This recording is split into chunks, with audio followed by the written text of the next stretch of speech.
Reading a story that has an omniscient narrator. So before we start, let's backtrack and define an omniscient narrator once again. So, an omniscient narrator, remember the word omniscient means all knowing. So, therefore, an omniscient narrator would be a narrator who's in the minds of all the characters. So, we know what each character is thinking um, without them having to say it, okay? So this story is called The Interlopers, and it's by Saki, who lived from 1870 to 1916. And I think his background story is a little interesting, and I think it's lends itself to the plots that he has come up with for his story, so it's worth reading. Hector Hugh Monroe, which is Saki is a pen name, right? So Hector Monroe is his given name. Wrote stories with snappy endings that were either wickedly funny or terrifying. Monroe was born in Burma, where his father was a military police officer. When Monroe's mother died suddenly, he went to live with his grandmother and two strict aunts in England. The ants believed in rigid rules and harsh punishments. They thought that children should never show any emotion. Can you imagine that?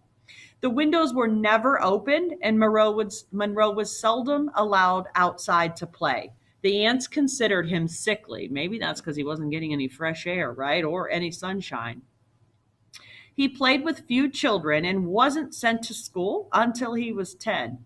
The cruel streak found in many of Monroe's stories may be his reaction to his aunt's severe and illogical household. Okay, so I just think that that's interesting. Um, in the building, the background, which is in the upper right hand corner of this first page. In the time and place of this story, the interlopers, animals are hunted as a source of food and pelts, right? They were hunted for their coats, which were then sold. Some hunters also valued animals as trophies, and we all know that. People are still like that when they hunt deer. They want, obviously, to get the male deer with a large set of antlers. Hunting illegally on someone else's property is called poaching. An argument over land has sometimes made enemies of close neighbors. So obviously, you can't just go hunt anywhere you want to. You have to own that land or have permission to hunt that land. And obviously, sometimes people are drawn to um, specific patches of land or acres because of the big game, the animals that exist on that land. So in this story, we have two characters, Ulrich and Georg, and they are bitter enemies. Their families have feuded for generations. They probably don't even know why they like each other. They just don't like each other because their families don't like each other, and that's how they were brought up. Suddenly, they're both stuck in the same situation, one that will have a shocking resolution. Okay, let's get to the story. First of all, let's look at the title, The Interlopers. What is an interloper? That would be where I would start with this story. An interloper is someone or something that interferes. So if you've ever heard that joke, this is an A and B conversation, see your way out. C is the interloper. They're not wanted in the conversation. Their advice isn't needed, and so they shouldn't be there. They're interfering, okay? All right, here we go. In a forest of mixed growth, somewhere on the eastern spurs of the Carpathians, set of mountains, a man stood one winter night watching and listening, as though he waited for some beast of the woods to come within the range of his vision and later of his rifle. But the game for whose presence he kept so keen an outlook was none that figured in the sportsman's calendar as lawful and proper for the chase. Ulrich von Gradwitz patrolled the dark forest in quest of a human enemy. So already you see that these men from paragraph 1, we've met Ulrich von Gradwitz. He's out looking for this enemy. The forest lands of Gradwitz were of wide extent and well stocked with game. The narrow strip of precipitous woodland that lay on its outskirt was not remarkable for the game it harbored or the shooting it afforded, but it was the most jealously guarded of all its owners' territorial possessions. A famous lawsuit in the days of his grandfather had wrested it from the illegal possession of a neighboring family of petty landowners. The dispossessed party had never acquiesced in the judgment of the courts, and a long series of poaching affrays and similar scandals had embittered the relationships between the two families for 3 generations. The neighbor feud had grown into a personal one since Ulrich von Gradwitz had come to be the head of the family. If there was a man in the world whom he detested and wished ill to, it was Georg Znaeym, the inheritor of the quarrel and the tireless game snatcher and raider of the disputed border forest. So, Ulrich von Gradwitz, his family owns this land, and it sounds like Georg Znaeym is from the family who thinks it maybe should be his land, so he has continued hunting on it and is now being hunted by Ulrich von Gradwitz, who wants revenge. The feud might perhaps have died down or been compromised if the personal ill will of the two men had not stood in the way. As boys, they had thirsted for one another's blood. As men, each prayed that misfortune might fall on the other, and this wind-scourged winter night, Ulrich had banded together his foresters to watch the dark forest, not in quest of four-footed quarry, but to keep a lookout for the prowling thieves whom he suspected of being afoot from across the land boundary. The roebuck, which usually kept in the sheltered hollows during a storm wind, were running like driven things tonight, and there was movement and unrest among the creatures that were wont to sleep through the dark hours. Assuredly, there was a disturbing element in the forest, and Ulrich could guess the quarter from whence it came. So animals are scurrying about that typically wouldn't be out running at this time. So what kind of hint does that give you? Why are animals often at unrest? Why are they often running or things like that when they typically wouldn't be? What causes them to act differently? Ulrich strayed away by himself from the watchers whom he had placed in ambush on the crest of the hill and wandered far down the steep slopes amid the wild tangle of undergrowth, peering through the tree trunks and listening through the whistling and skirling of the wind and the restless beating of the branches for sight or sound of the marauders. If only on this wild night in this dark, lone spot he might come across Georg Znaeym man to man with none to witness. That was the wish that was uppermost in his thoughts. So, right there, that line, that was the wish that was uppermost in his thoughts. He did not verbally speak that, right? We're in his head as readers. We know what he is thinking, okay? So when we're thinking omniscient narrator, well, there's one character's mind we're in. The only other character in this story is Georg Znaeym. So now we should be looking, once he kind of comes into picture, can we see into his mind? As Ulrich stepped round the trunk of a huge beech tree, he came face to face with the man he sought. The two enemies stood glaring at one another for a long silent moment. Each had a rifle in his hand, and each had hate in his heart and murder uppermost in his mind. So that sentence right there, that sentence that starts that paragraph in, I guess, the first and second, that's the answer right there with this omniscient narrator. Right there, we know what's in each of their minds. We know what's in Ulrich von Gradwitz's mind, and we know what's in Georg Znaeym's mind, right? Murder and hate. So that's what makes it an omniscient narrator. The chance had come to give full play to the passions of a lifetime, but a man who has been brought up under the code of a restraining civilization cannot easily nerve himself to shoot down his neighbor in cold blood and without a word spoken, except for an offense against his hearth and honor. And before the moment of hesitation had given way to action, a deed of nature's own violence overwhelmed them both.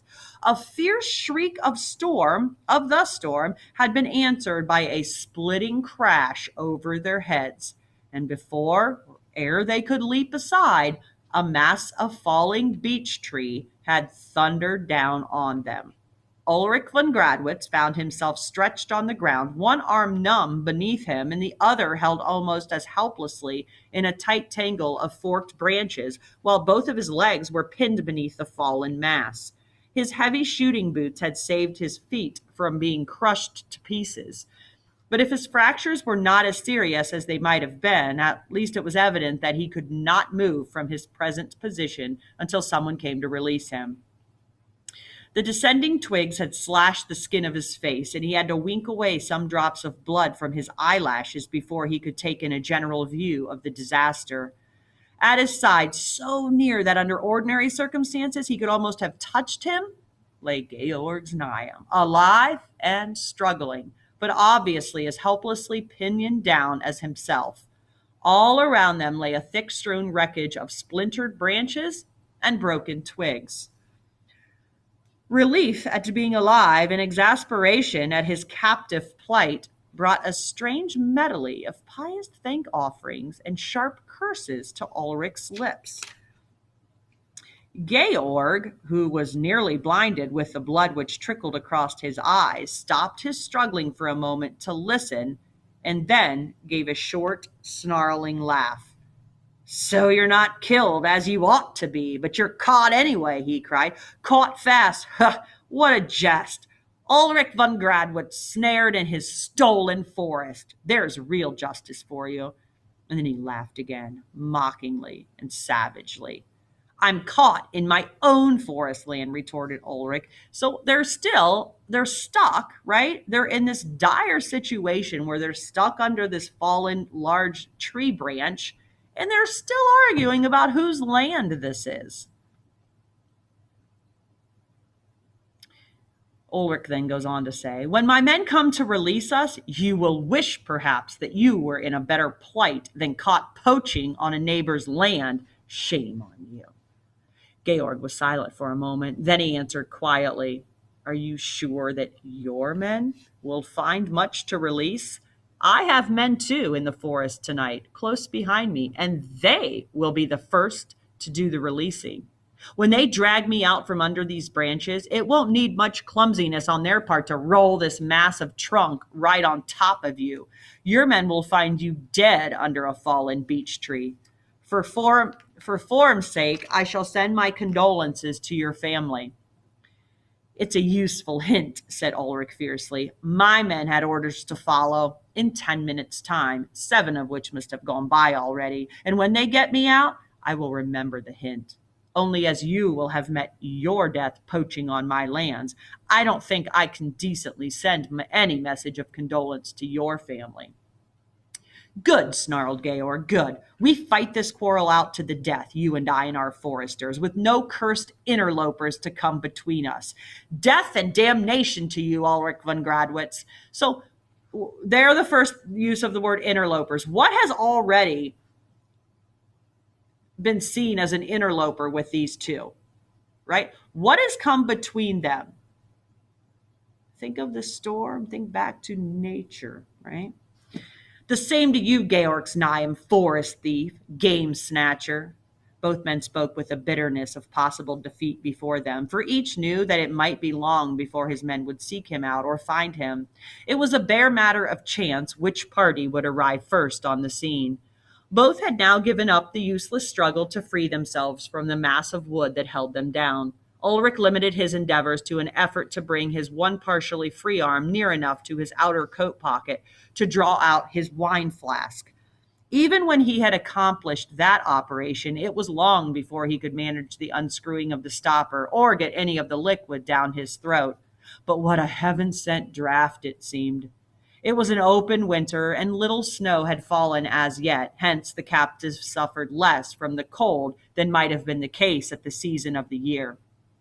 Nevertheless, the wine was warming and reviving to the wounded man, and he looked across with something like a throb of pity to where his enemy lay, just keeping the groans of pain and weariness from crossing his lips.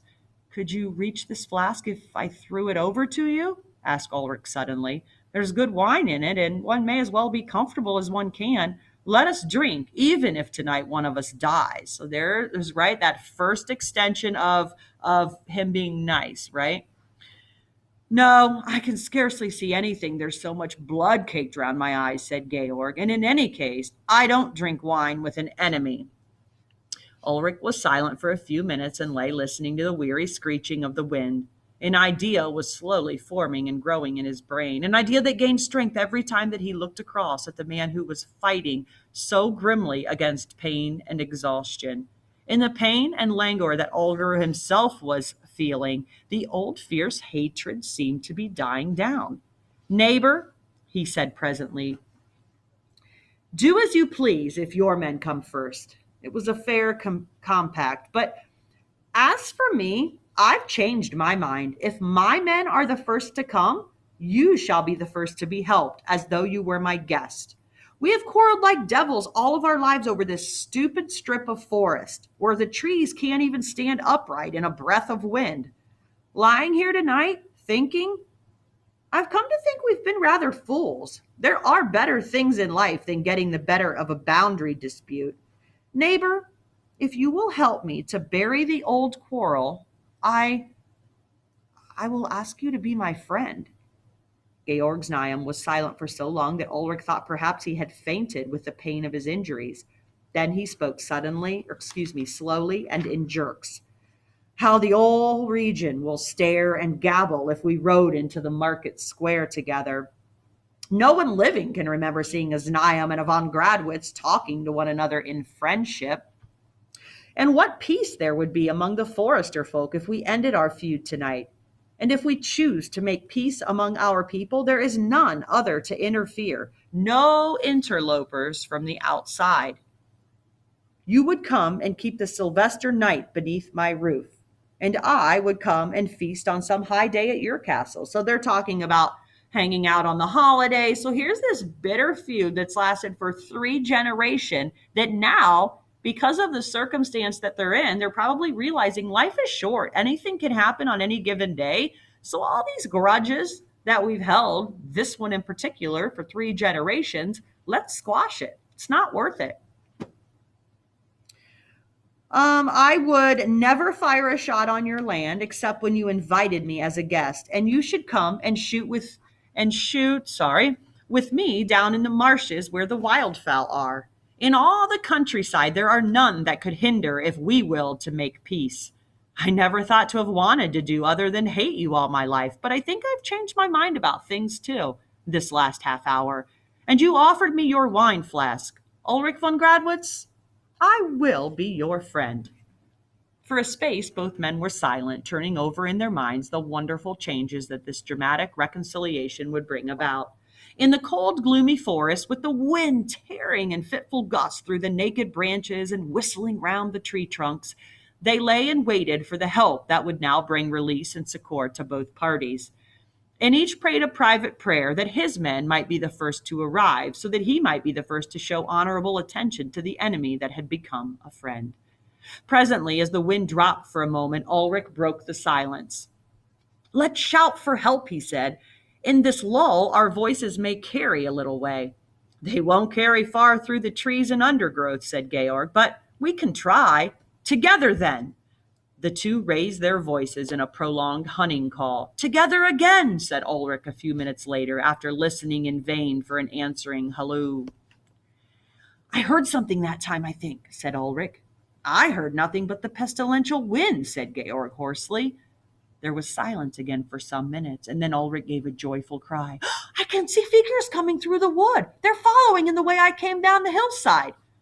Both men raised their voices in as loud a shout as they could muster. They hear us! They've stopped! Now they see us! They're running down the hill toward us! Cried Ulrich. Well, how many are there? Asked Georg. Well, I can't see distinctly, said Ulrich. 9, maybe 10. Well, then they are yours, said Georg. I only had 7 out with me. They are making all the good speed they can, brave lads, said Ulrich gladly. Are they your men? Asked Georg. Are they your men? He repeated impatiently as Ulrich did not answer. No, said Ulrich with a laugh, the idiotic, chattering laugh of a man unstrung with hideous fear. Well, who are they? Asked Georg quickly, straining his eyes to see what the other would gladly have not seen.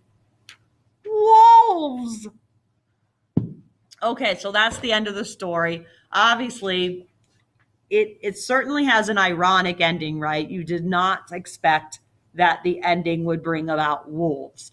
So here are these two men who were bitter enemies, caught under a tree branch, realizing life's too short for grudges, and so they make peace only to what? What happens next?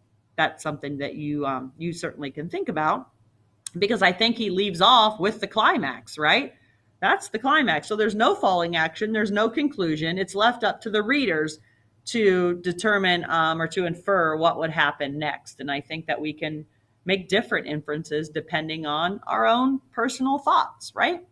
All right, so on Schoology, you're going to see an assignment that goes with this. It's going to deal with kind of some suspense, as well as the omniscient narrator focus that I wanted you to get from this story. Remember, the omniscient narrator can see into the minds of all of the characters in the story. In this case, we know exactly what Ulrich von Gradwitz is thinking, as well as Georg Znaeum. We're in his mind, knowing what he's thinking. Okay, so head on back to Schoology and open the assignment and go ahead and get those questions answered. As always, please email me if you have any questions. Have a great day, guys.